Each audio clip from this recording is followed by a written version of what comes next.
Hey y'all, I'm Zan, aka your favorite Black Millennial Mama. Welcome to my channel. Here I share with you the real on being a young, new Black Millennial Mama and how I make it all happen.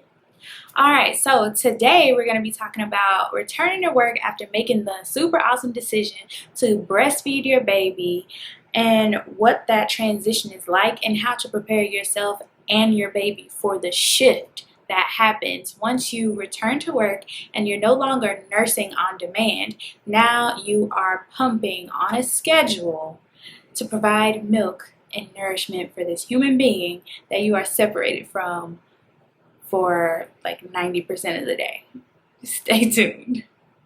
So my first tip for returning back to the workforce after you've decided to exclusively breastfeed, not supplementing with formula or anything like that, the first thing you need to do before returning to work from maternity leave is to prepare yourself and your baby for the transition from completely boob fed to now receiving a bottle, being bottle fed breast milk. So the first thing you need to do is start to introduce the bottle incrementally.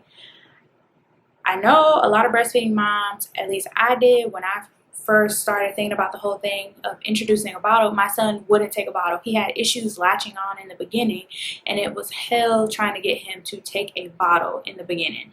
Like, it was ridiculous. So then we worked on it with a lactation consultant, with my doula Melissa. Like, we hit it hard. We finally got him to latch on correct after a lot of issues with breastfeeding, which I will make a separate video on that, about my experience on my breastfeeding journey. But once my son learned to latch on properly and he was used to nursing from the boob, he did not want to take a bottle from me or anyone else. Well, not really anyone else, because I'm a single parent, and at the time my parents weren't here, so it was just me, and he wouldn't take a bottle from me. So that was a struggle. So what you have to do is start introducing the bottle bit by bit, a little bit at a time, prior to you returning back to work. And for everybody, that's going to be a little different, because you're going to have to start pumping and stuff like that before you go back to work, but you don't want to do it too early depending on your maternity leave. For me, I ended up with 12 weeks of maternity leave, so I was off for 3 months after having my baby.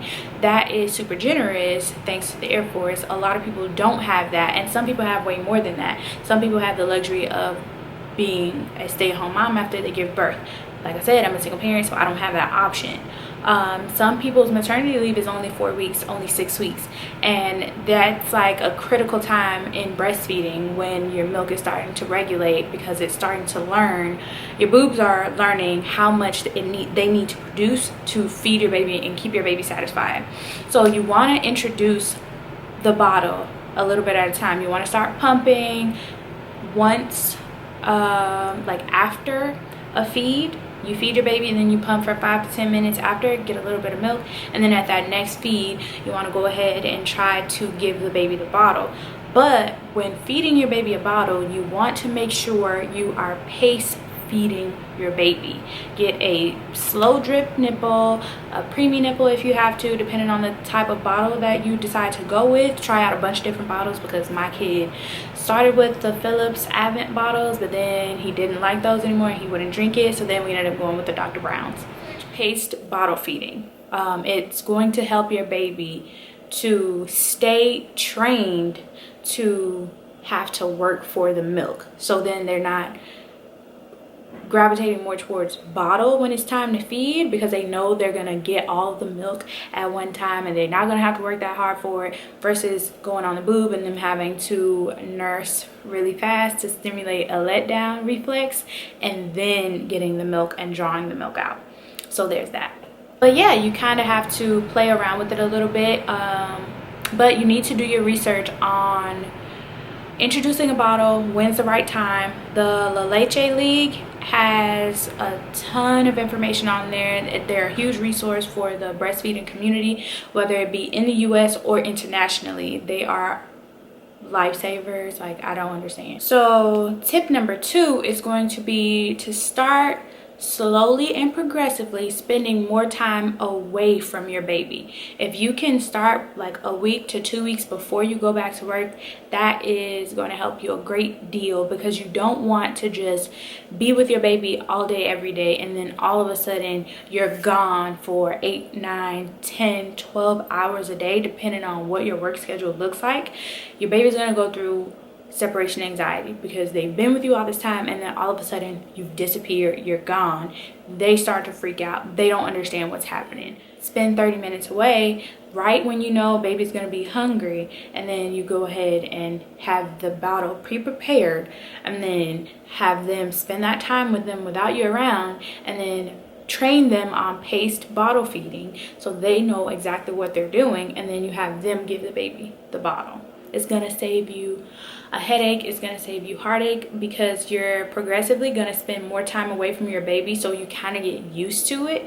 I didn't do that, and I didn't have that luxury, so it was super hard on my baby, and it was super hard on me as well. My son would not take a bottle literally all the way up until like I went back to work. Like, I literally had to go back to work. He was not taking a bottle. He literally ate maybe 2 to 4 ounces the first day I went back to work, and I had to go home on lunch to nurse him because he wasn't eating.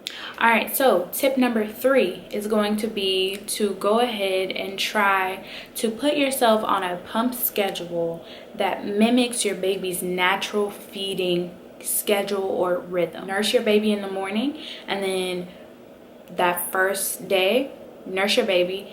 Once the baby goes down for a nap or whatever, after that feeding session, go ahead and try to pump for 5 to 10 minutes so your boobs get used to what it's like, feels like to pump and all that stuff.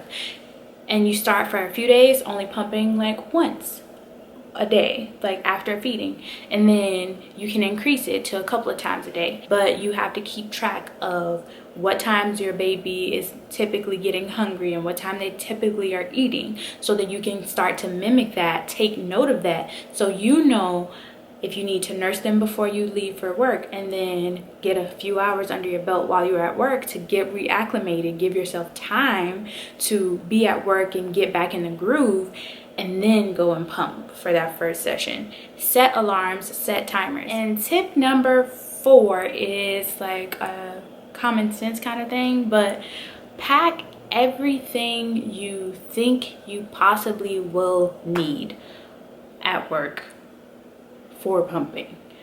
Literally everything, especially when you're first going back. Until you get into that rhythm, get into a groove of how things work, you're gonna want to overpack, because you don't know what you're gonna need. At this point, I'm going to show you guys my breast pump and what I keep in my pump bag, and then kind of let you know what I keep at work to help me not have to carry so much stuff back and forth to work every single day, 5 days a week. This is my breast pump. This is the Medela Pumping Style 2, and my pump is down here. This is the motor for my pump.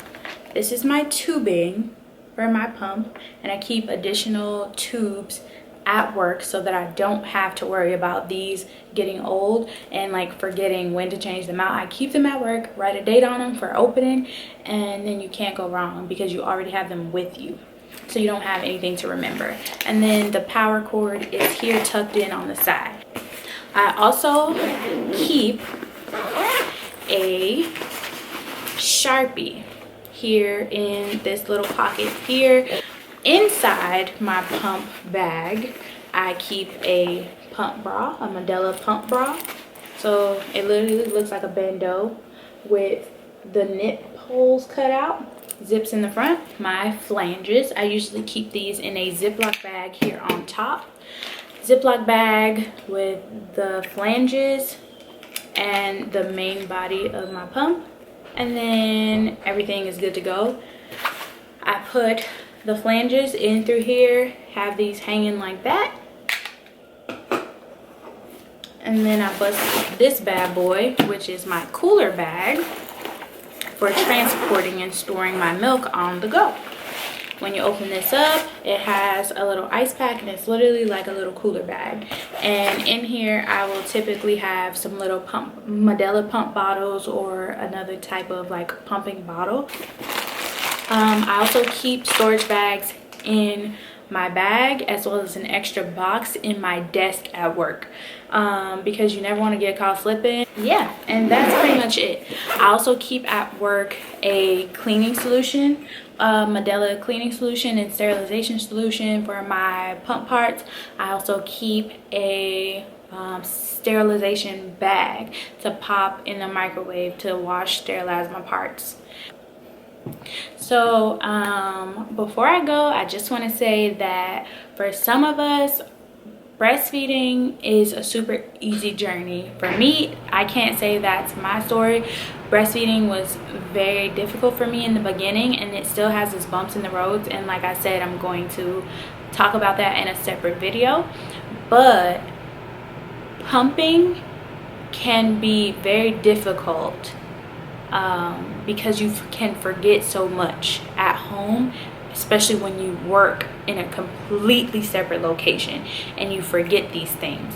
So I hope this video is helpful to prepare you for that, to kind of get you ready, get you thinking about what things you need so that you will be successful at this breastfeeding thing, and so you can extend your breastfeeding journey with your child past your maternity leave.